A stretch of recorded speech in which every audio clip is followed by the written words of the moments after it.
नमस्कार मंडळी, स्वागत आहे तुमचं आमच्या चॅनलमध्ये. आवाज महामुंबईचा, शोध बातमीचा, कौल मनाचा. चला तर मग आमचे चॅनल लाईक करा, शेअर करा आणि सबस्क्राईब करा. धन्यवाद. गायत्री परिवार ट्रस्ट नवी मुंबई यांच्याद्वारे अश्वमेध उपवन टिटवाळा येथे 1008 वृक्षांच्या भव्य वृक्षारोपण मोहिमेचा समारोप. पर्यावरण संरक्षण आणि हरित भारताचा संकल्प साकार करण्याच्या उद्देशाने आज सकाळी अश्वमेध उपवन टिटवाळा येथे 1008 वृक्षांच्या भव्य वृक्षारोपण मोहिमेचे यशस्वी आयोजन करण्यात आले.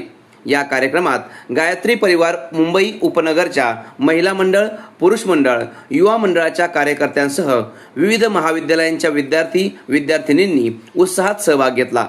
कार्यक्रमादरम्यान सर्व सहभागींनी वैदिक मंत्रोच्चार आणि आध्यात्मिक वातावरणात 1008 रोपांची विधिवत लागवड केली. संपूर्ण परिसरात सेवा संस्कार आणि पर्यावरण संरक्षणाचा अद्भुत संगम पाहायला मिळाला. वृक्षारोपणानंतर उपस्थित सर्वांनी वनभोजनाचा आनंद घेतला आणि निसर्ग संवर्धनाचा संकल्प पुन्हा व्यक्त केला. ही प्रेरणादायी मोहीम गायत्री परिवार ट्रस्ट नवी मुंबईचे मुख्य व्यवस्थापन विश्वस्त श्री मनुभाई पटेल यांच्या कुशल मार्गदर्शनाखाली आणि सर्व कार्यकर्ते, स्वयंसेवक तसेच उपस्थित नागरिकांच्या विशेष सहकार्याने यशस्वीरित्या संपन्न झाली. कार्यक्रमात उपस्थित सर्वांनी अधिकाधिक वृक्ष लावण्याचा, त्यांचे संवर्धन करण्याचा आणि येणाऱ्या पिढ्यांसाठी स्वच्छ व हरित पर्यावरण निर्माण करण्याचा संकल्प केला.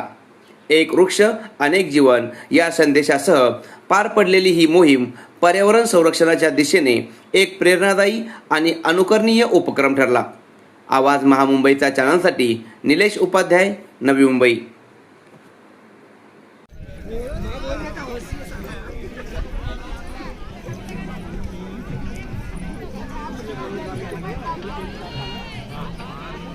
रखा गया और वहाँ एक प्लेटफॉर्म बनाया गया है पशु पक्षियों के लिए दाना, जवारी, बाजरी, चावल, वो सब हर दिन हमारी टीम 5 किलो दाना डालती है.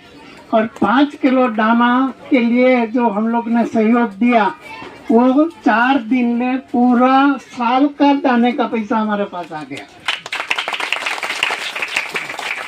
तीसरा, और भी आत्माएं इधर बस रही है, वो है छोटे जीव जंतु, चींटी, मकोड़े, कीड़े, ये सारे के लिए चैत्र मास में पर्णानि यस्तं वेद सवेदवेद अधश्च चोर्ध्वं प्रसितास्तस्य शाखा गुणा प्रवृद्धा विषय प्रवाला अधश्च मूलानि निसंततानि कर्मानुबन्धीनि